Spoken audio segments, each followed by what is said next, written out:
Hey, Kevin of Grace family and friends. Hope you're doing well today. I wanted to share a few thoughts about being a good COVID-19 neighbor. I recently read this quote from an infectious disease epidemiologist.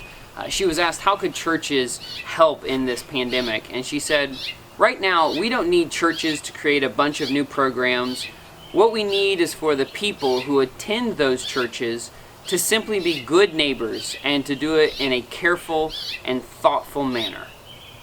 I read that and I thought that's a really insightful quote, and it reminded me instantly of Jesus' teachings that we are to love our neighbor as ourselves. Of course, in one sense, everybody is our neighbor, and we should show love to everybody. But we spent a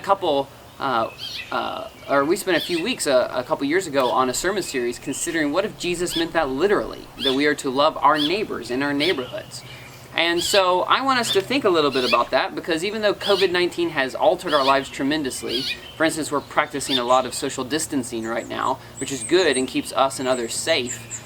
Social distancing doesn't mean social isolation. And we have so many people that are out and about, walking the streets and being neighborly in some sense, that this would be a waste for us not to make the most of this opportunity to connect with those who live nearest to us. And so let me just give a few thoughts about how you can be a good COVID-19 neighbor, as long as you spend a good 6 feet away from one another. One idea is you can just simply phone, email, or reach out on social media to ask how your neighbor's doing and if there's anything they need. A second idea is when you see people outside, just make a point to connect with them. You know, it's amazing, just a 1-minute conversation can go a long way in building a connection and a relationship with your neighbor. A third idea is when you see your neighbors, be sure to ask how they're doing and if there's anything going on or anything they need. Just yesterday, me and my neighbor, we were both out working on our lawns, and so we just spent some time talking over the fence, catching up, how each other doing. And I just asked a number of simple questions like, how is this affecting you and your family? How's everyone's health? What's it like homeschooling right now? I was asking him questions about his job and his company and how the COVID-19 was affecting all of that. Now, I just asked if there was anything going on that they've enjoyed recently. And you never know what you're going to hear from that. It could be anything from spending time with family, to being outdoors, to their favorite TV show, to who knows how God might be blessing them.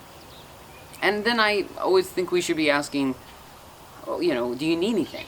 How are you? Is there anything we can do to help you? And real relationships are a two-way street. So be sure to just offer up ways that you're feeling, things that you might need or that you're struggling with. I think that's part of building our relationships with our neighbors. Now, of course, through all this, we want to be mindful and prayerful that God will give us some open doors to share the gospel, to ask how we could pray for people, to maybe invite them to listen in to our live stream church service. But none of that needs to be forced. Let's just prayerfully expect that God will open doors for us, and when He does, let's be sure that we boldly and lovingly walk through those doors. It's all about being good neighbors in this time. That's something that God has called us to. So let's do it intentionally. Let's do it well, to the glory of God and for the good of our friends. Grace and peace.